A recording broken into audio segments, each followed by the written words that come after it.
അപ്പൊ John actually എന്നാണ് ഈ അമ്മ അറിയാൻ എന്നുള്ള ഒരു പ്രോജക്റ്റ് സ്റ്റാർട്ട് ചെയ്യുന്നത്? അതിന്റെ ഒരു കഥാതന്ത്വം എങ്ങനെയാണ് നമ്മൾ വിശദീകരിക്കുക? അതൊക്കെ ജോണിന് മാത്രമേ വ്യാഖ്യാനിക്കാൻ പറ്റുള്ളൂ. പിരിവെടുത്ത് ഓരോ വീട്ടിൽ പോയിട്ട് പറഞ്ഞ് നാളെ ഷൂട്ടിംഗ് എന്നിട്ട് കിട്ടിയോ വല്ലതും? ആൾക്കാർ ഈ സിനിമയ്ക്ക് പണം തന്നോ? എല്ലാവരും പൈസ തന്നിക്കുന്നു. ഓ, നൂറുകണക്കിന് ആയിരക്കണക്കിന് ലക്ഷക്കണക്കിന് ആൾക്കാർ 100 രൂപയും 10 രൂപയായിട്ട് എല്ലാവരും കാണുന്ന പോലെ അല്ല ഞാൻ ജോണിനെ കാണുന്നത്. ജോൺ കേരളം മുഴുവൻ നടക്കുകയും അന്ന് അനാർക്കികളായിരുന്ന ചെറുപ്പക്കാരെ മുഴുവനും എങ്ങനെ ഉപയോഗപ്പെടുത്താം, ഏത് രീതിയിൽ പിന്നെ ഇത് ചെയ്യാം. പ്രധാന ഇടതുപക്ഷ പാർട്ടികളൊക്കെ തന്നെ ഈ ചെറുപ്പക്കാരെ കൂടെ നിർത്തുന്നതിനും അവരായിട്ട് സംവാദം ഉണ്ടാക്കുന്നതിനും പകരമായിട്ട് അവരെയൊക്കെ തന്നെ ഇല്ലാതാക്കുന്നതിന്, ഒറ്റപ്പെടുത്തുന്നതിന്, വല്ലാതെ മദ്യപിച്ചിട്ട് അയാളുടെ പിന്നെ കിളി പോകുന്ന രീതിയിലുള്ള ഒരവസ്ഥയും എല്ലാം കൂടി ആലോചിക്കുന്നതിൻ്റെ പേരിൽ വേറൊരാളായിട്ട് ഷെയർ ചെയ്യാത്തതിൻ്റെ പേരിൽ ഒക്കെ ആകുന്ന ഒരവസ്ഥ ഉണ്ടായിട്ടുണ്ട്. ഇപ്പോൾ തൃശ്ശൂരൊക്കെ എത്തിയപ്പോഴേക്ക് പിന്നെ ഷൂട്ടിങ് തന്നെ നിർത്തിവെച്ചിട്ടുണ്ട്. സ്വാഗതം. നമ്മുടെ ഇന്നത്തെ അതിഥി ഷുഹൈബ്. ആക്ച്വലി ഷുഹൈബിനെ പരിചയപ്പെടുത്തേണ്ട കാര്യമില്ല. സാംസ്കാരിക പ്രവർത്തകൻ, പൊതുപ്രവർത്തകൻ, കോഴിക്കോട് നഗരത്തിൻ്റെ എല്ലാ ഹൃദയ സംഗതികളും നേരിട്ടറിയുന്ന വ്യക്തി. ഷുഹൈബ്, നിങ്ങൾ ഞാൻ കഴിഞ്ഞ ദിവസം ഈ മാതൃഭൂമി വാരാന്ത പതിപ്പിൽ താങ്കൾ ഈ പടം കണ്ടപ്പോഴാണ് പെട്ടെന്ന് എനിക്ക് വേറെ ചില ഓർമ്മകളുണ്ടായത്. അത് ഈ അമ്മ അറിയാൻ എന്ന സിനിമയെക്കുറിച്ച് ജോയ് മാത്യു എഴുതിയ ലേഖനത്തിൽ താങ്കളെപ്പോലെ തന്നെ ഒരുപാട് ഓർമ്മയുണ്ടായിരുന്ന പഴയകാലത്ത് ഒരുപാട് സുഹൃത്തുക്കളെ, 80കളിലൊക്കെ പരിചയമുണ്ടായിരുന്ന ആളുകളെ പെട്ടെന്ന് ആ ഒരു കുറിപ്പിലൂടെ വീണ്ടും ഓർമ്മയിലേക്ക് വന്നു. ജോൺ അബ്രഹാം എന്ന് പറയുന്ന ആൾ ആക്ച്വലി അദ്ദേഹം കോഴിക്കോട്ടിൻ്റെ സാംസ്കാരിക യുഗത്തിൻ്റെ ഒരു വലിയ ഭാഗമായിട്ട് മാറിയത് 70കളുടെ അവസാനത്തിൽ 80കളിലൊക്കെ തന്നെ. ജനകീയ സാംസ്കാരിക വേദിയുടെ പ്രവർത്തകരെയും അതുപോലെ ഒഡേസ മൂവീസും ഒക്കെ ആയിരുന്നു അദ്ദേഹത്തിൻ്റെ ഏറ്റവും പ്രധാനപ്പെട്ട പിന്തുണക്കാരായിട്ടുണ്ടായിരുന്നത്. ആ കാലത്താണ് അദ്ദേഹം ഈ അമ്മ അറിയാൻ എന്നുള്ള സിനിമ, എനിക്ക് തോന്നുന്നു അത് ആ സിനിമയുടെ പ്രധാനപ്പെട്ട വർക്ക് മുഴുവനും കോഴിക്കോട്ടെ വെച്ചാണ് നടന്നത്. കോഴിക്കോട്ടാണ് ആ സിനിമയുടെ എന്താ പറയുക, സിനിമയ്ക്ക് ശക്തിയും പിന്തുണയും നൽകിയത്. നിങ്ങളെങ്ങനെയാണ് ഈ മൂവ്മെൻറ്റുമായിട്ട് ബന്ധപ്പെട്ടത്? ഞാൻ യഥാർത്ഥത്തിൽ സാംസ്കാരിക വേദിൻ്റെ പ്രവർത്തകനായിരുന്നില്ല. ഞാൻ വേറൊരു രീതിയിൽ യാക്കൂബ് ഉമേഷ് അവരെ കെയർ ഓഫിൽ അജിതയൊക്കെ ആയിട്ട് ബന്ധപ്പെട്ടിട്ടുള്ള വേറൊരു അറിയായിരുന്നു.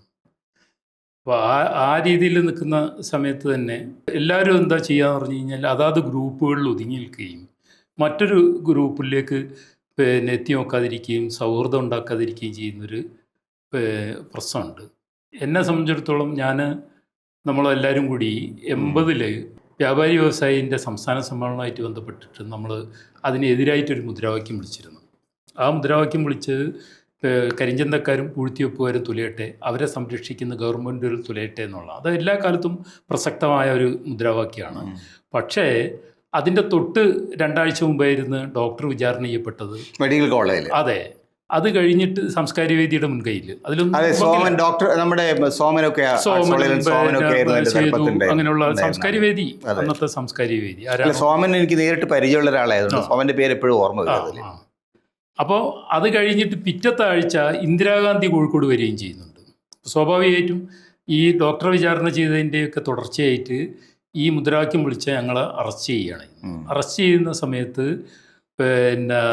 ഞങ്ങളെ കൂട്ടത്തിലുള്ള യാക്കൂബ് ഉമേഷ്, അസംഗോയ, AK അഹമ്മദ് കോയ, മുസ്തഫ, ഞാൻ 6 ആൾ പിടിക്കപ്പെടുകയും റെയിൽവേ സ്റ്റേഷനിൽ നിന്ന് ഇറങ്ങി വന്നിട്ട് എവിടെയോ പോകുന്ന മുഖേരിയും സാബുവും മുഹമ്മദ് അലിയും കൂടി നമ്മൾ മുദ്രാവാക്യം വിളിക്കുന്ന കണ്ടിട്ട് നമ്മളെ കൂടി അവർ അറസ്റ്റ് ചെയ്യപ്പെടുകയും ചെയ്തു. അങ്ങനെ 9 ആൾ അറസ്റ്റ് ചെയ്യപ്പെടുകയും അന്നത്തെ പ്രത്യേക സാഹചര്യത്തിൽ 15 ദിവസത്തേക്ക് റിമാൻഡ് ചെയ്യപ്പെടുകയാണ് ചെയ്തത്.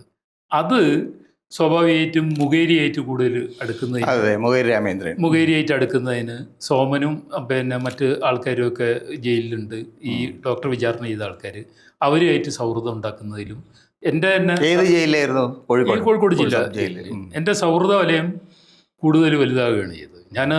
എന്നെ സംബന്ധിച്ചിടത്തോളം ഞാൻ കോഴിക്കോട്ടെ ഒരു അതിഥിയായിരുന്നു ആ സമയങ്ങളിൽ. കാരണം 79-80ലാണ് ഞാൻ കോഴിക്കോട് എത്തുന്നത് പോലും. അത് എൻ്റെ ബാല്യം ആലപ്പുഴയായിരുന്നു.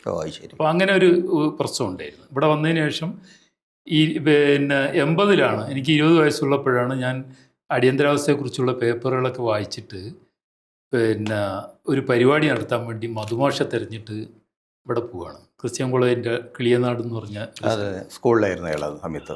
അവിടെ ആ ഭാഗത്ത് പോയപ്പോൾ അവിടെ നിന്നാണ് ജോയിനെയും പ്രേംചന്ദിനെയും മധുമാഷയും ഒരു പച്ചക്കറി പീടിയൻ്റെ ഉള്ളിൽ മൂന്നാളും കൂടി ഇരുന്ന് സംസാരിക്കും. അപ്പോൾ ഞാൻ പറഞ്ഞു ഇങ്ങനെ നമുക്ക് കുറ്റിച്ചിറയിലൊരു പൊതുയോഗം നടത്തണം, കുറ്റിച്ചിറയിലൊരു പരിപാടി നടത്തണം എന്ന് പറഞ്ഞപ്പോഴാണ് അവർ യഥാർത്ഥത്തിൽ സച്ചിദാനന്ദൻ അറസ്റ്റ് ചെയ്യപ്പെട്ടിട്ട് പറവൂര് വെച്ചിട്ട് ഇൻ്റർനാഷണൽ ഗാനം പാടിയതിന് അറസ്റ്റ് ചെയ്യപ്പെട്ടിട്ട് നായനാരെ കീഴിലാണെന്നൊക്കെ പറഞ്ഞിട്ട് പിന്നെ അമർച്ചമുള്ളൊരു സമയം നായനാർ സർക്കാരുള്ള സമയമാണല്ലോ അത്. അതെ, നായനാർ സർക്കാരാണ് സച്ചിദാനന്ദൻ പറവൂരിൽ അറസ്റ്റ് ചെയ്യുന്നത്.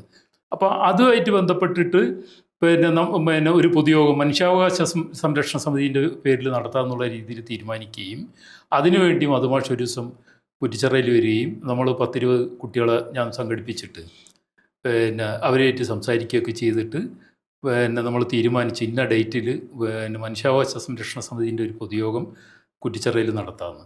അങ്ങനെ നടത്താമെന്ന് ആലോചിച്ചിട്ട് പോസ്റ്ററും കയ്യെഴുത്ത്. അപ്പോൾ ഈ കൂടെ ഉള്ള പലരും SFIയിൽ വർക്ക് ചെയ്യുന്ന ആൾക്കാരാണ്. അവർ പാർട്ടി ഓഫീസിൽ പോയിട്ട് എഴുതൽ തുടങ്ങി, മനുഷ്യാവകാശ സംരക്ഷണ സമിതിൻ്റെ പിന്നെ പൊതുയോഗം മധുമാഷ് സംസാരിക്കും എന്നൊക്കെ പറഞ്ഞു. പാർട്ടിക്കാർ പിന്നെ വിടൂലല്ലോ. അതെ അതെ, നിങ്ങൾ ആ സമയത്ത് CPMന്റെ ഭാഗമല്ല? അല്ല, ഞാനൊരു പാർട്ടിയിലും ഇല്ല. ഞാൻ ഈ അടിയന്തരാവസ്ഥയ്ക്ക് ശേഷമുള്ള പഴയ പത്രങ്ങളിലും ഇതിലൂടെയും മധുമാഷയും മറ്റുമൊക്കെ വായിച്ചറിഞ്ഞിട്ടുള്ള പിന്നെ ബോധം മാത്രമേ എനിക്കുള്ളൂ. അപ്പം ഞാൻ സ്വാഭാവികമായിട്ടും ഇവരെ വെച്ചിട്ടൊരു പരിപാടി നടത്താമെന്നുള്ള രീതിയിൽ ആലോചിക്കുകയാണ് ഇന്ന്. അപ്പോൾ ഈ 10-15 കുട്ടികളെ CPMകാർ വീടുകളിൽ പോയിട്ട് ഭയപ്പെടുത്തിയിട്ട് പുതിയ പോസ്റ്റർ ഒട്ടിച്ച് പോസ്റ്റർ എഴുതുകയും ചെയ്ത്, എഴുതിയതൊക്കെ തന്നെ CPM ഓഫീസിൽ ഇരുന്നിട്ടാണെന്നുള്ളതുകൊണ്ടാണ് അവരറിഞ്ഞതും അവർ കുട്ടികളെ ഭയപ്പെടുത്താനും കാരണമായത്. ഇതൊന്നും ഞാൻ അറിയുന്നില്ല, കാരണം എന്നെ ഭയപ്പെടുത്താൻ അവരാരും വന്നിട്ടില്ല, മനസ്സിലായില്ലേ? അപ്പം ഞാൻ വേറെ ഒരാളെന്നുള്ള രീതിയിലാണ് അവർ കണ്ടിട്ടുണ്ട്. നിങ്ങൾ അവരുടെ ഒരു കണക്ഷനുള്ള ആളായിരുന്നില്ല? ആയിരുന്നില്ല. നിങ്ങളുടെ കുടുംബത്തും ആരും ഉണ്ടായിരുന്നില്ല? എൻ്റെ വീട്ടിലൊന്നും ഒരു കമ്മ്യൂണിസ്റ്റുകാരൻ പോലും ഇല്ല. ആ രീതിയിലായിരുന്നു എൻ്റെ ഒരു തുടക്കം.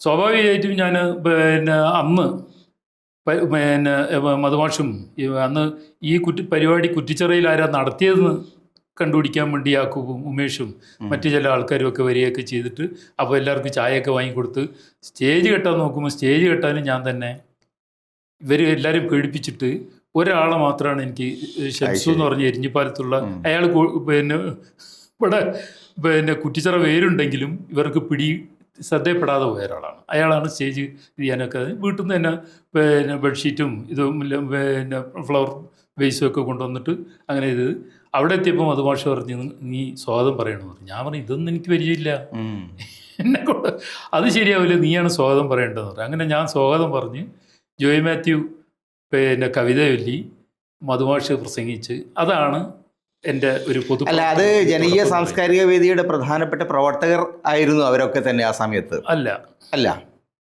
മധുമാഷ് ജോയ് മാത്യു ഒക്കെ അല്ല. മധുമാഷ് അവരൊക്കെ നാടക പ്രവർത്തകരായിരുന്നു. മധുമാഷ് മാത്രമാണ് പിന്നെ വയനാടൻ സാംസ്കാരിക വേദി എന്നുള്ള രീതിയിൽ തുടക്ക സമയത്തുണ്ടായിരുന്നത്. പിന്നീട് പിന്നെ പല രീതിയിലുള്ള ആരോപണം വന്നിട്ട് മധുമാഷ് ഒറ്റപ്പെട്ട് നിൽക്കുന്നൊരു സമയത്താണ് നാടകവും ഒക്കെ ഇത് ചെയ്തിട്ട് ഒറ്റപ്പെട്ട് നിൽക്കുന്ന. ആ സമയത്ത് പിന്നെ ഈ അമ്മ അറിയാൻ സിനിമയ്ക്ക് വേണ്ടി എഫേർട്ട് നടത്തുന്ന സമയത്ത് തന്നെ മധുമാഷിന്റെ വേറൊരു സിനിമ ഉണ്ടായിരുന്നു, മാക്സിം ഗോർക്കിയുടെ അമ്മയുടെ ഒരു. ആ പ്രവർത്തനങ്ങൾ എങ്ങനെയായിരുന്നു? അത് നാടകമാണ്. അതെ, സിനിമയല്ല, നാടകമാണ്. അമ്മ നാടകം. അതും കേരളത്തിൽ അതും വലിയൊരു വിപ്ലവം ഉണ്ടാക്കിയത്. 100 കണക്കിന് സ്റ്റേജ് അതിലും ജോയ് മാത്യു ഉണ്ടായിരുന്നു, രാമേന്ദ്ര മൊകേരി ഉണ്ടായിരുന്നു, ഒക്കെ ഉണ്ടായിരുന്നു, എല്ലാവരും ഉണ്ടായിരുന്നു. അത് സാംസ്കാരിക വേദിയുടെ രണ്ട് അമ്മ ഉണ്ടായിരുന്നു. ഒന്ന് സാംസ്കാരിക വേദിയുടെ ബാനറിൽ തന്നെ ഉണ്ടായിരുന്നതുണ്ട്. അത് മധുമാഷല്ലേ ചെയ്തത്? അതും മധുമാഷ തന്നെയായിരുന്നു. അതാണ് മധുമാഷ ഒരു നാടക പ്രവർത്തനം എന്നുള്ള നിലക്കാണ് എസ്റ്റാബ്ലിഷ് ചെയ്യുന്നത്. എല്ലാവരും തമ്മിലുള്ള ഒരു ബന്ധമുള്ളത്. പക്ഷെ ആ സമയത്തൊന്നും ഞാൻ രംഗത്തില്ല, ഞാൻ അറിയില്ല അവരെ. അത് ശരി. അപ്പം നിങ്ങൾ ഈ കോഴിക്കോട് ടൗൺ ഹാളിൽ അമ്മ നാടകം അവതരിപ്പിക്കുന്ന നിങ്ങൾ അവരുടെ കൂടെ ഇല്ല, അതിന് ശേഷമാണല്ലേ? കാരണം ഞാൻ ആ നാടകം കണ്ട ഒരാളാണ്. ആ നാടകത്തിന്റെ ആദ്യത്തെ പ്രസന്റേഷൻ ഞാൻ അവിടെ ഉണ്ടായിരുന്നു. അത് കേരളത്തിൽ തന്നെ 100 കണക്കിന് സ്റ്റേജിൽ പിന്നീട് ആദ്യത്തെ പ്രസന്റേഷൻ സ്റ്റെല്ല അമ്മയായിട്ട് അഭിനയിക്കുകയും മറ്റ്. അപ്പൊ അതിനുശേഷം എപ്പോഴാണ് ജോൺ അബ്രഹാം ഇവിടെ അവതരിക്കുന്നത് കോഴിക്കോട്ടേക്ക്? ഈ സമയത്താണ് ഇപ്പം നമ്മൾ ജയിലിൽ പോയി ചെയ്ത് മുഖേരിയായിട്ട് ബന്ധപ്പെടുന്ന ജയിലിൽ തന്നെ നാടകം അവതരിക്കുന്നുണ്ട്. ലോക നാടക ദിനത്തിന് ജയിലിൽ നാടകം അവതരിപ്പിക്കുന്നുണ്ട്. ആ നാടകത്തിലാണ് ഞാൻ ജീവിതത്തിൽ ആദ്യമായിട്ട് നാടകത്തിൽ അഭിനയിക്കുന്നത്. ഏത് നാടകം?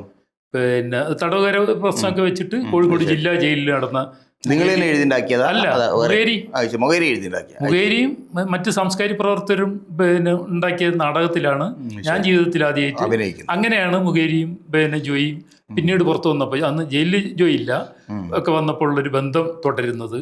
അപ്പോഴേക്ക് നമ്മൾ ഈ ഒരു കള്ളി ഭേദിച്ച് കഴിഞ്ഞിരുന്നു. ഒരു ഭാഗത്ത് ഒരു കൂട്ടരെയും രാഷ്ട്രീയ പരിമിതികൾക്കുള്ളിൽ നിൽക്കേണ്ട ആവശ്യമില്ല എന്നുള്ള രീതിയിൽ എല്ലാവരുമായിട്ടും ബന്ധം. സാംസ്കാരിക രംഗത്ത് ഒരു വിശാലമായിട്ടുള്ള ഒരു വേദി വേണം എന്നുള്ള ഒരു സമീപനം ഇപ്പോഴും എൻ്റെ കാഴ്ചപ്പാട് അതാണ്. അല്ല, ആ കാലത്ത് പക്ഷേ പുരോഗമന കലാ സാഹിത്യം കൂടുതൽ, സാഹിത്യ സംഘം കൂടുതൽ പിന്നെ മറ്റുള്ള ആളുകൾ ഒഴിവാക്കി തുടർന്ന ഒരു പീരീഡാണ് എനിക്ക് തോന്നിയിട്ടുള്ളത്. അതിന് മുമ്പ് അങ്ങനെയായിരുന്നില്ല. ദേശാഭിമാനി സ്റ്റഡി സർക്കിളിൻ്റെ കാലത്ത് എല്ലാ ആളുകളും ഉണ്ട്. ദേശാഭിമാനി സ്റ്റഡി സർക്കിളല്ല, ഇറ്റ ഉണ്ടാക്കുന്നത് തന്നെ നെഹ്റുവും കെ അബ്ബാസും. അതെ, അത് 30കളിൽ. പക്ഷേ ഈ കേരളത്തിൽ തുടർച്ച പോലും പ്രാക്ടീസ് ചെയ്യാൻ കമ്മ്യൂണിസ്റ്റുകാർക്ക് പറ്റിയിട്ടില്ല. അല്ല, ഉണ്ടായിരുന്നു. പക്ഷേ പിന്നീട് പുകാസ എന്ന നിലയ്ക്ക് വന്നപ്പോഴാണ് എനിക്ക് എൻ്റെ ഒരു അറിവിൽ കൂടുതൽ മറ്റുള്ള ആളുകളെ ഒഴിവാക്കിക്കൊണ്ടുള്ള അങ്ങനെയാണെന്ന് തോന്നുന്നു. ജനകീയ സാംസ്കാരിക വേദിയൊക്കെ സെപ്പറേറ്റ് ആയിട്ടുള്ള അതിൻ്റെ കൂട്ടത്തിൽ അതിന് പ്രധാനപ്പെട്ട പ്രവർത്തകർ പിന്നെ സെപ്പറേറ്റ് ആയിട്ട് ഇങ്ങോട്ട് അടുപ്പിക്കാത്ത ഒരു സാഹചര്യം വന്നത്. പക്ഷേ നിങ്ങൾ അതിനെ ഭേദിച്ചു. ഇത് അതിലൊരു വേറെയും പ്രശ്നമുണ്ട്. ഇപ്പം കഴിഞ്ഞ ആഴ്ച പ്രേംചന്ദ് എഴുതിയിരുന്നു, പല ആൾക്കാർക്കും പല ജോണാണുള്ളത് എന്ന് പറയുന്ന ഒരു സംഭവം കറക്റ്റാണ്. സാംസ്കാരിക വേദീൻ്റെ രാഷ്ട്രീയപരമായിട്ട് ശക്തമായിട്ട് നിലപാടെടുക്കുന്ന ആൾക്കാർ ജോണിനെ അടുപ്പിച്ചിട്ടേ ഇല്ല. സാംസ്കാരിക വേദി ശക്തമായ സമയത്ത് മധുമാഷായിരുന്നു നാടകം എന്നുള്ള രീതിയിൽ ഇത് ചെയ്തിരുന്നത്. പക്ഷെ ജോണ് ഈ അനാർക്കിയായിട്ട് റോട്ട് കിടക്കുകയൊക്കെ ചെയ്യുമ്പോൾ പോലും ചെറുപ്പക്കാരുടെ കൂട്ടത്തെ നിരീക്ഷിച്ചിരുന്നു എന്നാണ് ഞാൻ മനസ്സിലാക്കുന്നത്. ഓക്കെ, അത് മാത്രമല്ല, കേരളം മുഴുവൻ നടന്നുകൊണ്ട് ജോണ് എല്ലാവരുമായിട്ടും ബന്ധം ഉണ്ടാക്കിയിരുന്നു. ജോണും സംഘാടക പ്രവൃത്തി ചെയ്യായിരുന്നു. മനസ്സിലായില്ല? അതിൻ്റെ ഒരു പ്രശ്നം എന്ന് പറയുന്നത്, ജോണിന് യഥാർത്ഥത്തിൽ സാംസ്കാരിക വേദി സജീവമായിരുന്ന ആദ്യ സമയങ്ങളിൽ സച്ചിദാനന്ദനും സേതുവും ബി രാജീവനും ഒക്കെ കൂടിയിട്ട് മറ്റേ കയ്യൂർ സിനിമ എടുക്കാൻ വേണ്ടി ശ്രമിച്ച ഒരു കാലം ഉണ്ടായിരുന്നു. ഈ കാലത്തും അത് ചാത്തുണ്ണി മാഷിന്റെ ഒക്കെ ലീഡർഷിപ്പിലുണ്ടായിരുന്ന ഒരു ഫിലിം ജനശക്തി എന്ന് പറഞ്ഞാൽ നിർമ്മിക്കാന്ന് പറഞ്ഞത്. പക്ഷെ ഇവര് അതിന്റെ ഭാഗവക്കായിട്ട് വേറെ രീതിയിൽ മുന്നോട്ട് വന്ന ആൾക്കാരായിരുന്നു. അതിനുശേഷം പിന്നെ നടക്കാതെ പോവുകയും സ്ക്രിപ്റ്റൊക്കെ ചാരാഷപ്പിൽ. അതിനല്ലേ മൃണാൾ സെന്നിനെ കൊണ്ടുവരാൻ ശ്രമിച്ചത്? അതെ. അത് ശരി, അത് വേറൊരു സംഭവമാണ്. സാംസ്കാരിക വേദി ഇത്തരം കാര്യങ്ങളൊക്കെ ആലോചിച്ചിരുന്നു. പക്ഷെ ഇതൊന്നും എനിക്ക് അത്ര വലിയ പിടിപാടില്ല. പിന്നീട് കേട്ടറിഞ്ഞതും വായിച്ചറിഞ്ഞതുമായിട്ടുള്ള. അല്ല, അപ്പം നിങ്ങൾ ജോണുമായിട്ട് ആദ്യം ഇടപെടുന്നത് എപ്പോഴാണ്? ജോൺ എന്ത് തരത്തിലുള്ളൊരു മനുഷ്യനായിരുന്നു?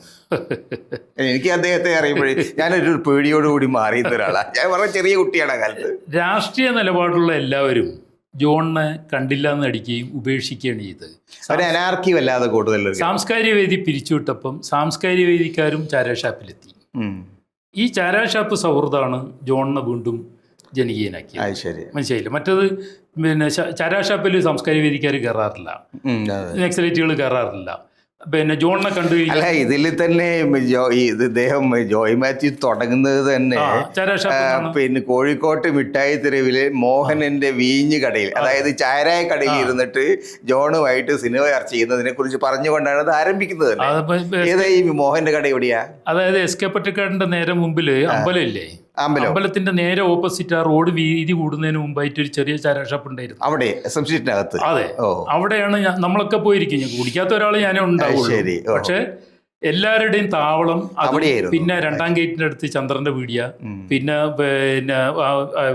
സർബത്ത് കടന്റെ ഓപ്പോസിറ്റ് ചെറിയ ചാരാ ഷാപ്പ്, ഇതൊക്കെയായിരുന്നു പ്രധാന താവളം.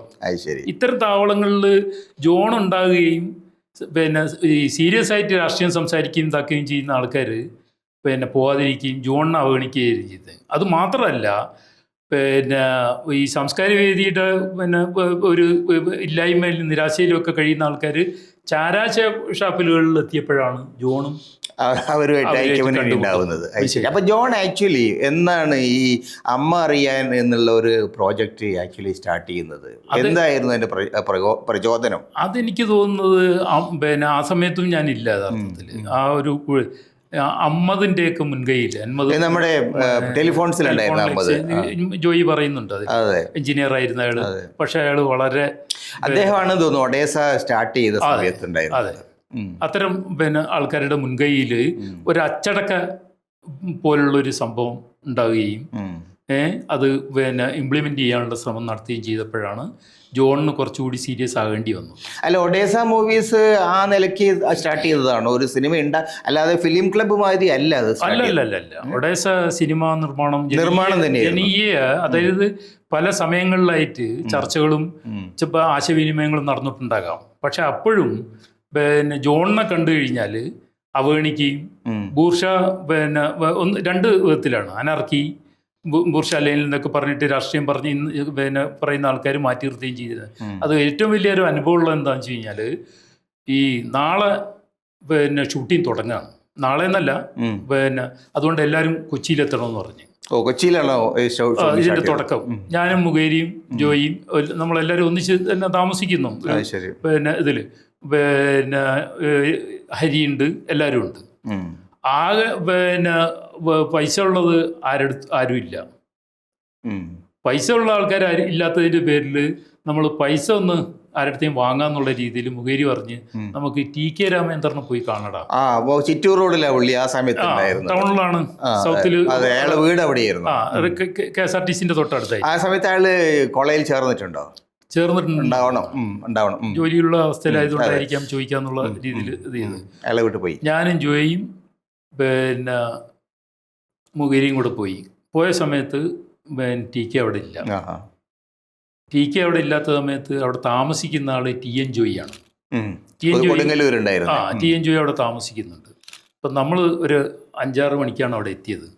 എത്തിയ ഉള്ളിലിരുന്ന് വർത്താനൊക്കെ പറയുന്നതിൻ്റെ ഇടയിൽ കൂടി TN ജോയി പുറത്ത് നിന്നിട്ട് എന്നെ അങ്ങോട്ട് വിളിച്ച്, നിശ്ചയില്ലേ, എന്നെ വിളിച്ചിട്ട് പറഞ്ഞ്, എടാ നിനക്ക് തലക്ക് ഓളയില്ലേ, ഇവരൊക്കെ ഇങ്ങോട്ട് കൂട്ടിക്കൊണ്ടുവരാൻ പാടുണ്ടോ? എന്ത് ജോണ്, ആരെ ജോണ്, നീ ഇവരെ പെട്ടെന്ന് തന്നെ ഇവരെയും കൂട്ടിയിട്ട് മനസ്സിലായില്ല. അതൊരു രാഷ്ട്രീയ നിലപാടാണ്. അത്തരം ഓരോ ധാരയായിട്ടുള്ള നിൽക്കുന്ന ആൾക്കാരുടെ, ഓരോ ശാഖകളായിട്ട് നിൽക്കുന്ന ആൾക്കാരുടെ രാഷ്ട്രീയ നിലപാടാണ്. എത്രയും പെട്ടെന്ന് ചിലപ്പോൾ അല്ലെങ്കിൽ കമ്മ്യൂണിസ്റ്റുകാരുടെ കൂട്ടത്തിൽ നടന്നിട്ടെങ്കിലും പരിചയമില്ല. അയാൾ എന്നെ ചിത്ത പറയണേ ചെയ്യും. പെട്ടെന്ന് തന്നെ ഇവരെ രണ്ടാളെയും കൂട്ടിയിട്ട് ഇവിടെ സ്ഥലം പെടണമെന്ന് പറഞ്ഞു. അങ്ങനെ ഞാൻ പറയുന്ന നമുക്ക് പോകാൻ വിട്ടു. കൊച്ചിയിൽ എൻ്റെ ഒരു കസിൻ്റെ അടുത്ത് പോയിട്ടാണ് ഒരു 100 രൂപ വാങ്ങിയത്. നമുക്ക് ചായ പിടിക്കാനും അന്ന് എല്ലാവരും വീഡിയോ വലിക്കുന്ന ആൾക്കാരാണ്, വീഡിയോ ഒക്കെ വലിക്കണം എന്നുള്ള രീതിയിലുള്ള ഒരു ഇതില്ല. അങ്ങനെയൊക്കെ ആയിരുന്നു കാര്യങ്ങൾ. അല്ല, എന്നിട്ട് ആ സിനിമ ഷൂട്ടിംഗ് എപ്പോഴാണ് ആക്ച്വലി സ്റ്റാർട്ട് ചെയ്തത്? എങ്ങനെയായിരുന്നു അതിന്റെ അനുഭവം? ഒരാഴ്ച കൂടുതൽ നമ്മൾ അവിടെ താമസിച്ച്. നിങ്ങൾ ഷൂട്ട് ചെയ്തോ? അല്ല, അപ്പോഴേക്ക് ഒരുക്കങ്ങളൊക്കെ നടക്കുന്നുണ്ട്. ഇതൊന്നും നടന്മാരെന്നുള്ള നിലക്ക് നമ്മൾ അറിയേണ്ട ആവശ്യമില്ല. സംഘാടകർ ഭയങ്കരമായിട്ട് പണം സമാഹരിക്കുകയും വർക്ക് നടത്തുകയൊക്കെ ചെയ്യുന്ന ഒരു എന്താണ് ലൊക്കേഷൻ കാണുകയൊക്കെ ചെയ്യുന്നുണ്ടാകാം. പക്ഷെ ഇവരാരും നമ്മളെ അടുത്തേക്ക് വരുന്നില്ല, നമ്മളെ മുന്നിൽ കാണുന്നില്ല. അസിസ്റ്റന്റ് ആരാണെന്ന് എനിക്കറിയില്ല, മറ്റാൾക്കാർ ആരാണെന്ന് അറിയില്ല, ഒന്നും അറിയില്ല. അതും ജോയി പറഞ്ഞിട്ടുണ്ട്. എന്താണ് ഡ്രൈവറും നടനായി മാറി എന്ന് പറയുന്ന ഒരു. അപ്പൊ ആക്ച്വലി എന്ത് ഷൂട്ടിംഗ്, എവിടെ വെച്ചാ ഷൂട്ടിംഗ് നടന്നത്? ഒരു ദിവസം വൈകുന്നേരം പറഞ്ഞ്, അല്ല തലേന്ന് പറഞ്ഞ് നമുക്ക് നാളെയാണ് ഷൂട്ടിംഗ് തുടങ്ങുന്നത് പറഞ്ഞ്. അപ്പം വീടുകളിൽ പോയിട്ട് ഫണ്ട് ശേഖരിക്കണം എന്ന് പറഞ്ഞ്. അപ്പോൾ ഹരിനാരായണന്റെ മൃദംഗവും മുട്ടിയിട്ടാണ് ഞാനും നമ്മൾ വീടുകളിൽ പോയിട്ട്, ഫോർട്ട് കൊച്ചിയിലെ വീടുകളിൽ പോയിട്ട് നാളെ ഇങ്ങനെ അമ്മ അറിയാം. ആ സമയത്താണ് ജോണ് തന്നെ ഫോട്ടോ ഒട്ടിക്കുന്ന പോസ്റ്റർ, തലേന്നൊക്കെ പോസ്റ്ററൊക്കെ ഒട്ടിക്കുന്നുണ്ടല്ലേ, അതിൽ ജോണും പങ്കാളിയാകുന്നുണ്ട്. സംവിധായകൻ തന്നെ പോസ്റ്റർ ഒട്ടിച്ചതാണ്. അങ്ങനെയാണ് ഇതിന്റെ തുടക്കം വരുന്നത്. പിരിവെടുത്ത് ഓരോ വീട്ടിൽ പോയിട്ട് പറഞ്ഞ് നാളെ ഷൂട്ടിംഗ് ഈ സിനിമയ്ക്ക് പണം തന്നോ? എല്ലാവരും പൈസ തന്നിരിക്കുന്നു. നൂറുകണക്കിന്, ആയിരക്കണക്കിന്, ലക്ഷക്കണക്കിന് ആൾക്കാർ 100 രൂപയും 10 രൂപയായിട്ട് എൻ്റെ അടുത്തും ഒന്നും 10 രൂപ തരണമെന്നൊക്കെ പറഞ്ഞിട്ടാണ് നമ്മത് വാങ്ങിയിട്ടുണ്ട്. അല്ലെങ്കിൽ അങ്ങനെ എല്ലാവരും കൊടുത്തിട്ടുണ്ട്. ആ പങ്കാളിത്തമാണല്ലോ. ഇപ്പം നമ്മൾ നടന്മാർ മാത്രമല്ല, നിർമ്മാതാക്കളും കൂടിയാണ്. ലോകത്ത് തന്നെ അങ്ങനെ ഒരു ജനങ്ങളുടെ ഇടയിൽ നിന്ന് മാത്രം പണം പിരിച്ചിട്ട് ഒരു സിനിമ വേറെ ഉണ്ടായിട്ടുണ്ടാവും. അതിൽ പ്രധാന പങ്ക് അവിടെയാണ്. ഞാൻ ജോണിനെ എല്ലാവരും കാണുന്ന പോലെ അല്ല ഞാൻ ജോണിനെ കാണുന്നത്. ജോൺ കേരളം മുഴുവൻ നടക്കുകയും അന്ന് അനാർക്കികളായിരുന്ന ചെറുപ്പക്കാരെ മുഴുവനും എങ്ങനെ ഉപയോഗപ്പെടുത്താം, ഏത് രീതിയിൽ ഇത് ചെയ്യാം, എങ്ങനെ അത് ആലോചിക്കുന്നതിൽ ജോൺ ഒരു ഇടക്ക് വല്ലാതെ മദ്യപിച്ചിട്ട് അയാളുടെ കിളി പോകുന്ന രീതിയിലുള്ള ഒരവസ്ഥയും എല്ലാം കൂടി ആലോചിക്കുന്നതിൻ്റെ പേരിൽ വേറൊരാളായിട്ട് ഷെയർ ചെയ്യാത്തതിൻ്റെ പേരിൽ ഒക്കെ ആകുന്ന ഒരവസ്ഥ ഉണ്ടായിട്ടുണ്ട്. ഇപ്പോൾ തൃശ്ശൂരൊക്കെ എത്തിയപ്പോഴേക്ക് പിന്നെ ഷൂട്ടിങ് തന്നെ നിർത്തിവെച്ചിട്ടുണ്ട്. പിന്നെ ഇയാൾ കൂടുതൽ ജോണിന്റെ നിയന്ത്രണം സ്വയം നഷ്ടപ്പെട്ടപ്പോൾ അയാളാണ് ഡയറക്ടർ, അയാളെ ഡയറക്റ്റ് ചെയ്യാൻ ആള് അതാണ്. അതിൽ പിന്നെ പ്രധാന പങ്ക് വഹിച്ച ആൾ വേണുവാണ്, ക്യാമറമാൻ വേണു. പിന്നെ എന്താണ് ഫിലിം ഇൻസ്റ്റിറ്റ്യൂട്ടിൽ നിന്ന് വന്നിട്ട് വലിയ പേരുള്ള സമയത്ത് വന്നിട്ട് വീഡിയോ വലിച്ചിട്ട് ജോണിന്റെ കൂടെ നിൽക്കുന്ന ഒരു ജോൺ. പിന്നെ വേണു ഇല്ലാന്നുണ്ടെങ്കിൽ നടക്കില്ല. അതാണ് അതിന്റെ ഒരു. പിന്നെ വേറെ എവിടേക്കാണ് ഷൂട്ട് ചെയ്തിട്ടുള്ളത്? ഇത് അവിടുന്ന് പിന്നെ നമ്മൾ ഇങ്ങോട്ട് വരികയാണ് ചെയ്യുന്നത്. ലാസ്റ്റ് സീനാണ് ആദ്യം ഷൂട്ട് ചെയ്യുന്നത്. അത് കഴിഞ്ഞിട്ട് പിന്നെ ഇങ്ങോട്ട് വന്നിട്ട് നമുക്ക് പിന്നെ കുറ്റിപ്പുറം എത്തുമ്പോഴേക്ക് പിന്നെ സെക്കൻഡ് ഷെഡ്യൂളിന് വേണ്ടി നിർത്തുകയും പിന്നെ കുറ്റിപ്പുറത്തിനിപ്പുറം പിന്നെ കോഴിക്കോട് മെഡിക്കൽ കോളേജ്, വയനാട്, പിന്നെ എന്താണ് ഇരിങ്ങൽ, ആ രീതിയിലുള്ള കോഴിക്കോടും പരിസരങ്ങൾ, ആ രീതിയിലാണ് അങ്ങനെ ഒരു. ആ സിനിമയുടെ ഒരു പൊതുവായ രാഷ്ട്രീയം എന്താണ് സത്യത്തില്? രാഷ്ട്രീയം എന്ന് പറയുന്നത് അതിന് വലിയ സാധ്യതയാണുള്ളത്. നമ്മൾ ഇപ്പോൾ അതിന്റെ ഒരു കഥാതന്ത്വം എങ്ങനെയാണ് നമ്മൾ വിശദീകരിക്കുക? എന്താണ് അതിന്റെ കഥ? അതൊക്കെ ജോണിന് മാത്രമേ വ്യാഖ്യാനിക്കാൻ പറ്റുള്ളൂ. അതാണ്. എന്നാലും നിങ്ങൾ അതിൽ കൂടെ എന്ന ആളാണല്ലോ. അല്ല, നമ്മൾ അതിന്റെ പ്രധാന ഇതില് പിന്നെ ചർച്ചകളിലൊന്നും വരുന്നില്ല. മനസ്സിലായില്ലേ? നമ്മളൊക്കെ ഇപ്പോഴുള്ള ആൾക്കാര് പിന്നെ ആ സമയത്ത് സെലക്ട് ചെയ്യപ്പെട്ട നടന്മാരെന്നുള്ള രീതിയിൽ മാത്രമാണ് ഇതിൻ്റെയൊക്കെ റോളുള്ളത്. പക്ഷേ എല്ലാവർക്കും പങ്കുണ്ട്, എല്ലാവർക്കും ഇതുണ്ട്. കോഴിക്കോട് വന്നപ്പോൾ ഇപ്പം പിന്നെ എന്താണ് നമ്മളെ പിന്നെ SBIയിലുണ്ടായിരുന്ന രാജഗോപാൽ വലിയ പ്രധാന സംഘാടകരിൽ ഒരാളാണ്. രാജഗോപാലിന്റെ വീട്ടിലായിരുന്നു കഞ്ഞികുടിയും പിന്നെ വെപ്പും. ബേപ്പൂർ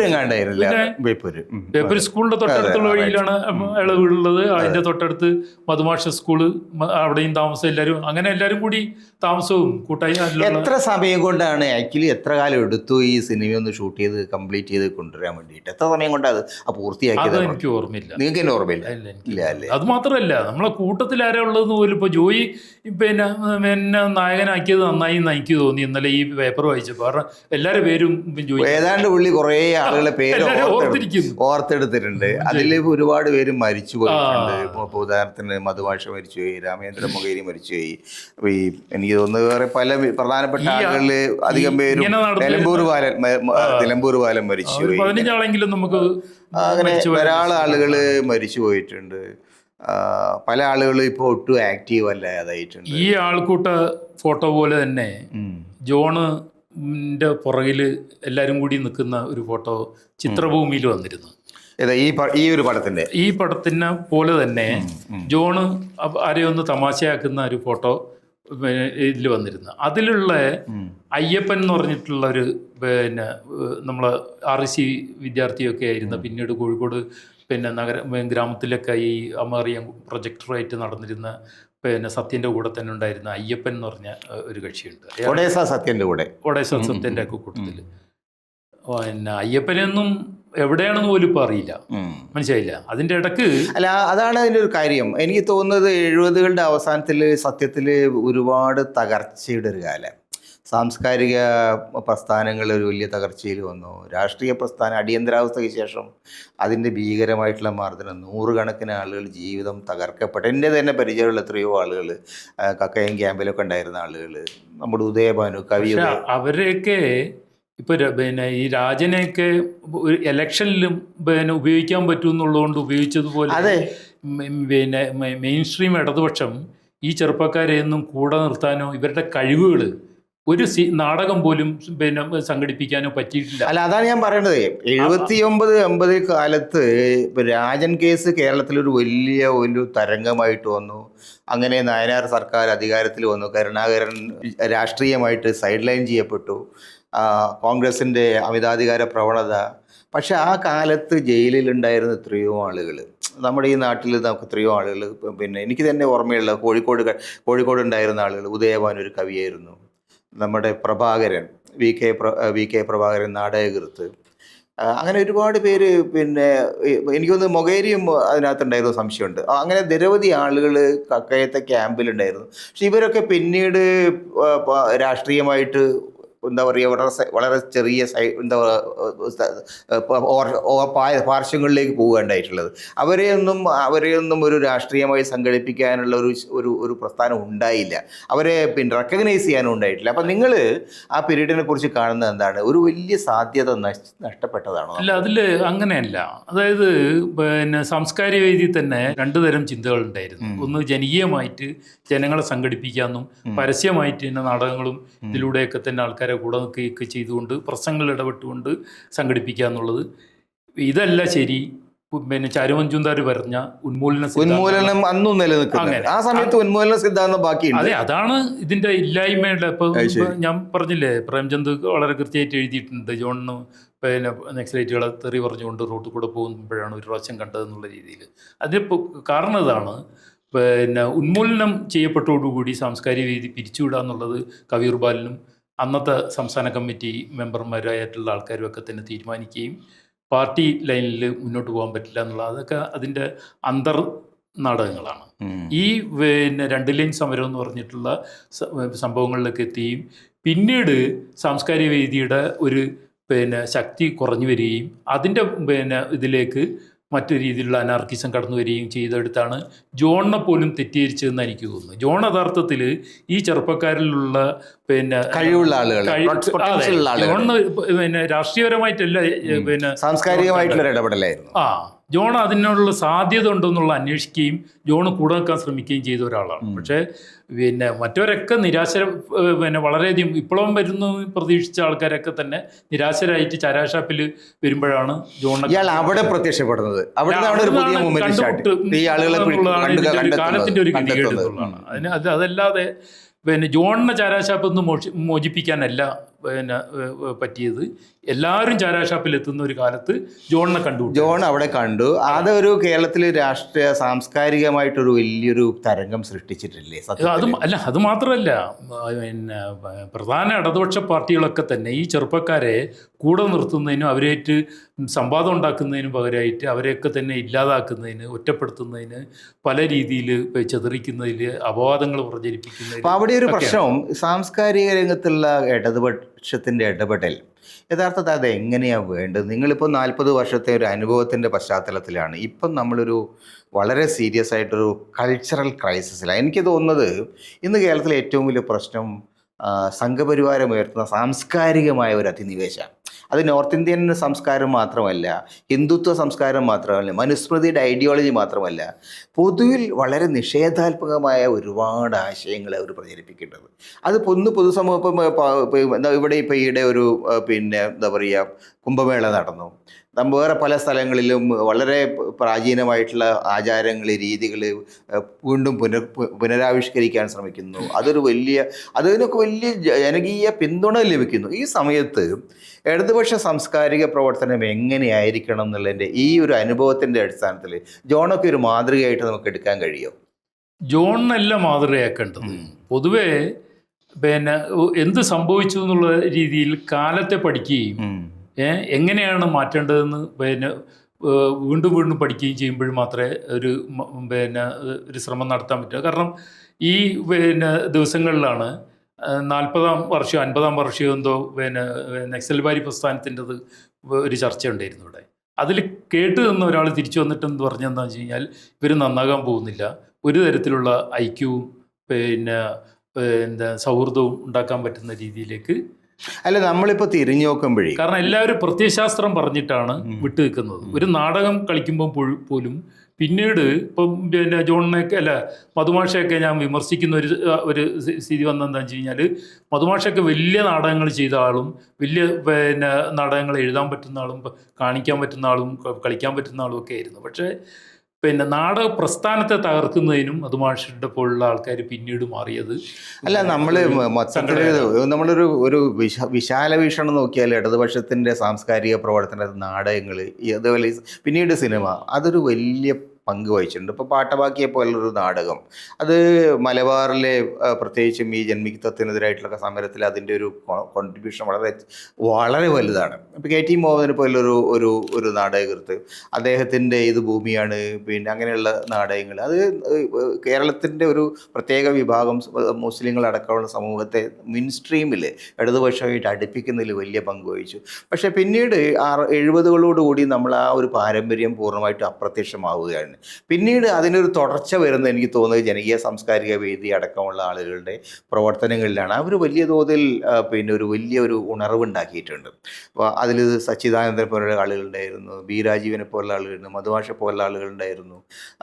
ഒരുപാട് അവരുടെ സാംസ്കാരിക പ്രസിദ്ധീകരണങ്ങളുണ്ടായിരുന്നു. ഈ അമ്മ അറിയാൻ പോലെയുള്ള സിനിമകൾ, അമ്മ പോലെയുള്ള നാടകങ്ങൾ, ഇതൊരു വലിയൊരു, അപ്പോൾ നമ്മൾ തിരിഞ്ഞു നോക്കുമ്പോൾ ആ ഒരു വലിയ ധാര വളരെ പ്രധാനമാണ്. പക്ഷെ അത് ഏതാണ്ട് അപ്രത്യക്ഷമായി ഏതാണ്ട് അസ്തമിച്ച് നിൽക്കുന്ന, വലതുപക്ഷത്തിന് പൂർണ്ണമായിട്ടും വാതിൽ തുറന്നിട്ട് കൊടുത്തിരിക്കുന്ന ഒരു പുതിയ സാംസ്കാരിക അന്തരീക്ഷത്തിലാണ്. അവിടെയാണ് വലതുപക്ഷമായി തീർന്നിട്ടുള്ള ഇടതുപക്ഷത്തെയും നമ്മൾ തിരിച്ചറിയേണ്ടത്.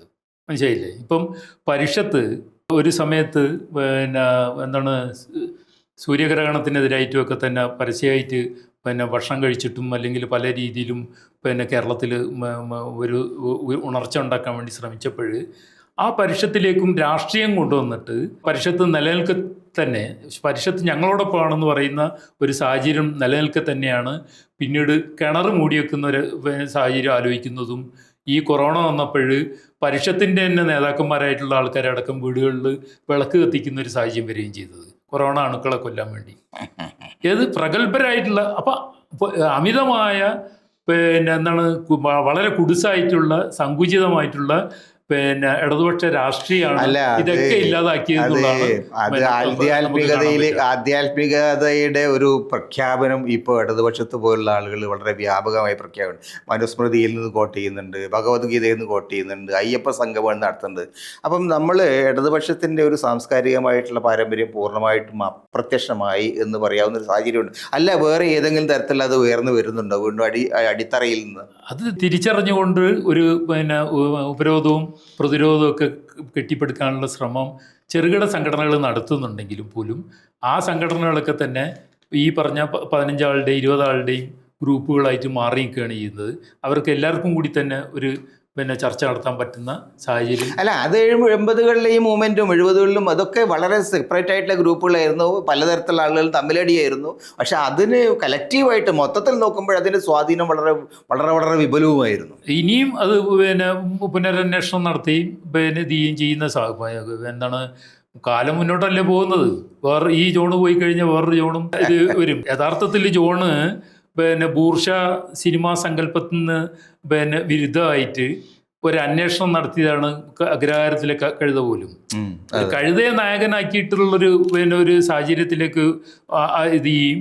അത് കഴിഞ്ഞിട്ട് അത്തരം സിനിമകൾ എടുക്കാൻ പിന്നെ എന്താണ്, തൻ്റെ അടുത്ത് പൈസ ഇല്ല, അല്ലെങ്കിൽ പൈസ ഉള്ള ആൾക്കാർ തൻ്റെ അടുത്ത് വരുന്നില്ല, എല്ലാവർക്കും ലാഭമാണെന്ന് പിന്നെ തിരിച്ചറിഞ്ഞിട്ട് ലാഭമില്ലാത്തൊരു പലിശ കൊടുക്കേണ്ടാത്ത ഒരു മുതൽ മുടക്ക് കണ്ടെത്താനുള്ള ശ്രമം നടത്തുമ്പോഴാണ് അയാൾ ഈ കേരളം മുഴുവനുള്ള ചെറുപ്പക്കാരുടെ ഈ നിരാശരായ ചെറുപ്പക്കാരെ വേറെ രീതിയിൽ സംഘടിപ്പിക്കുന്നതെന്നുള്ള എനിക്ക്. അല്ല, ഷുഹൈബ് 80കൾ മുതൽ നാടകരംഗത്തൊക്കെ ഉണ്ട്. നിങ്ങളുടെ ഒരു സാംസ്കാരിക സംഭാവനയെ നിങ്ങൾ എങ്ങനെയാണ് വിലയിരുത്തുന്നത്? അതൊന്നും അങ്ങനെ വലിയ സംഭാവനയാണെന്നൊന്നും പറയാൻ പറ്റില്ല. നമ്മളെ ഓരോ സമയത്തും ഇപ്പം മുഖേരിയും ഞാനും ജോയിയും പിന്നെ കുറേ അധികം നാടകങ്ങൾ ടൗൺ ഹാളിൽ കളിച്ചിട്ടുണ്ട്.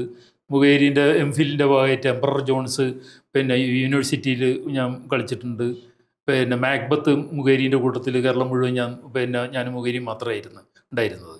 മാക്ബത്ത് സോളോ ആയിട്ട് മുഖേരി അവതരിപ്പിക്കും. അതിൽ പിന്നെ കോമാളി പല കൊലത്തിലും ശബ്ദം ഉണ്ടാക്കുന്ന ആളുമൊക്കെ ആയിട്ട് ഞാനുണ്ടായിരുന്നു. പിന്നെ ഗലീലിയോ നമ്മൾ നടത്തി. ഇതൊക്കെ നടന്നിട്ട് പിന്നെ ഇവിടെ വരുമ്പോൾ അതൊക്കെ പിരിവെടുത്തിട്ട് നടത്തുന്ന ഒരു സാധനമാണ്. പക്ഷേ ഈ പിരിവും പിന്നെ ബുദ്ധിമുട്ടും വിഷമമൊക്കെ ഉണ്ടാക്കിയിട്ട് നാടകം ചെയ്യുമ്പോൾ ആ നാടകത്തിന് ജനങ്ങളോട് പുരോഗമനപരമായിട്ടുള്ള പലതും പറയാനുണ്ടായിരുന്നു. പ്രധാനപ്പെട്ട പ്രശ്നം ഇത് പുരോഗമനം അല്ല എന്ന് പറഞ്ഞുകൊണ്ടിരിക്കുന്ന ആൾക്കാർ ഈ കൂട്ടത്തിൽ തന്നെ ഉണ്ടായിരുന്നു എന്നുള്ളതാണ്. ഇതൊന്നും പുരോഗമനമല്ല. അപ്പൊ നിങ്ങളെ സംബന്ധിച്ചിടത്തോളം പുരോഗമനത്തെ കുറിച്ച്, നിങ്ങൾ ഈ തെക്കേപ്പുറം മാപ്പിളമാരുടെ കൂട്ടത്തിൽ നിന്ന് വരുന്ന ആളാണ്. അവിടെ ഈ വിപ്ലവവും കമ്മ്യൂണിസവും ഒന്നുമില്ല. പിന്നെ എങ്ങനെ നിങ്ങൾ ഇതിനകത്ത് വന്ന് ചാടി? അത് നമ്മൾ പിന്നെ അവിടെയൊക്കെയാണ് ഒരാളുടെ പിന്നെ എന്താണ്, ചില ആൾക്കാർ, ഞാൻ എപ്പോഴും പറയലെന്താണെന്ന് വെച്ച് കഴിഞ്ഞാൽ, ഞാൻ മതിലിൽ കയറി നിന്ന ഒരാളാണെന്നാണ്. മതിൽ കയറുന്ന ഒരാൾക്ക് നമ്മളെ വീട്ടിൻ്റെ മുറ്റം മാത്രമല്ല പുറം ലോകവും കാണാൻ പറ്റും. ആ ആ രണ്ട് ഇതും കണ്ടു എന്നുള്ളതാണ് എൻ്റെ ഒരു വ്യത്യാസം. നിങ്ങൾക്ക് തട്ടുംപുറത്തിലെ പാട്ടുപെട്ടികളൊക്കെ ഉണ്ടായിരുന്നില്ലേ, ഹാർമോണിയം? അത് അല്ല, എൻ്റെ ഉമ്മ പോലും ഇപ്പോൾ കല്യാണത്തിനൊക്കെ പാട്ടുപാടിയും. ഹിന്ദുസ്ഥാനി മ്യൂസിക്കിന്റെ ഒരു പ്രധാന കേന്ദ്രമാണ് അത്. അപ്പൊ ആ ഒരു പാരമ്പര്യം നിങ്ങൾക്കുണ്ട്, സാംസ്കാരികമായിട്ട് അങ്ങനെ ഒരു പാരമ്പര്യമുണ്ട്. പക്ഷെ നിങ്ങൾ ഇടതുപക്ഷ സാംസ്കാരിക പ്രവർത്തനത്തിലേക്ക് പോയി എന്ന് മാത്രമേ. അവര് എൻ്റെ മുന്നിൽ ആരും ഇല്ല. ഏതെങ്കിലും ഒരാള് പിന്നെ എന്താണ് ഇടതുപക്ഷത്തോട് ചേർന്ന് നന്നായിട്ട് എൻ്റെ മുന്നിലില്ല. എല്ലാവരും ലീഗിന്റെയും കോൺഗ്രസിന്റെയും പ്രവർത്തകരായിരുന്നു. ഇടതുപക്ഷ പ്രവർത്തകർ എന്നുള്ളതിലേക്ക് നിങ്ങൾ പക്ഷേ അവസാനം CPM-ലായിരുന്നു എത്തിപ്പെട്ടത്. CPM-ൽ എത്തിപ്പെടുന്ന കാരണം ഇതാണ്.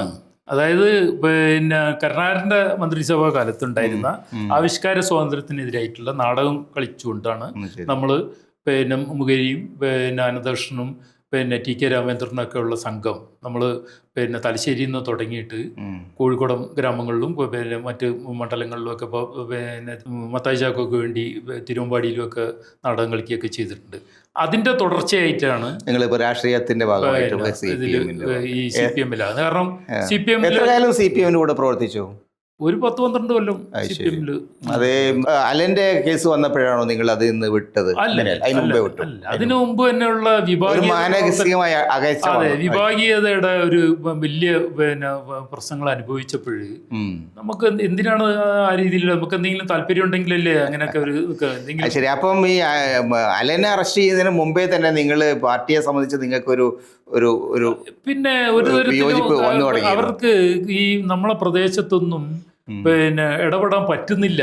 ആ രീതിയിൽ ഇപ്പം പിന്നെ മനസ്സിലാക്കാൻ പറ്റുന്നില്ല. 87-ൽ ഞാൻ നാടകം കളിച്ചിട്ടാണ് ഇടതുപക്ഷത്തോട് ചേർന്ന് നിൽക്കുന്നത്. 87-ൽ ഞാൻ പിന്നെ ആദ്യമായിട്ട് വോട്ട് ചെയ്യുന്നത്.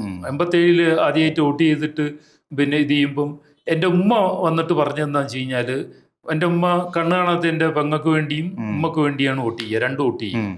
അപ്പോൾ വന്ന് പറഞ്ഞതെന്ന് വെച്ചാൽ, വാപ്പ അറിയണ്ട, എൻ്റെ വോട്ട് ഞാൻ നിനക്കായി ചെയ്തത്.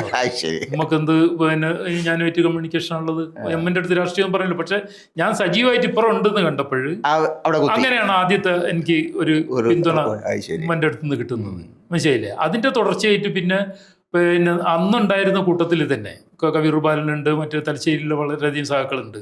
അവരെല്ലാവരും കൂടിയാണ് ഈ നാടകത്തിൻ്റെ പിന്നെ രൂപീകരണത്തിലും TK പിന്നെ നമ്മളെ ചിന്തരവി ഇവരൊക്കെ ഉണ്ടായിരുന്നു പിന്നെ നാടകം രൂപീകരണത്തിൽ. അപ്പോൾ അങ്ങനെയുള്ള സമയത്ത് കുറേയധികം ആൾക്കാർ പിന്നെ CPM-ൽ ചേരേണ്ട ആവശ്യമില്ല, നമുക്കൊരു ബ്ലോക്കായിട്ട് തന്നെ മാറി നിന്നിട്ട് അവരായിട്ട് കമ്മ്യൂണിക്കേഷൻ നടത്തിയാൽ മതി എന്നുള്ള രീതിയിലായിരുന്നു. പക്ഷേ ഞാൻ പ്രാദേശികമായിട്ട് നമ്മൾ വിട്ടു നിന്നുകൊണ്ട് ഒരു തരത്തിലും ഒരു അവരുടെ കൂടെ ചേർന്നു, അങ്ങനെയാണ്.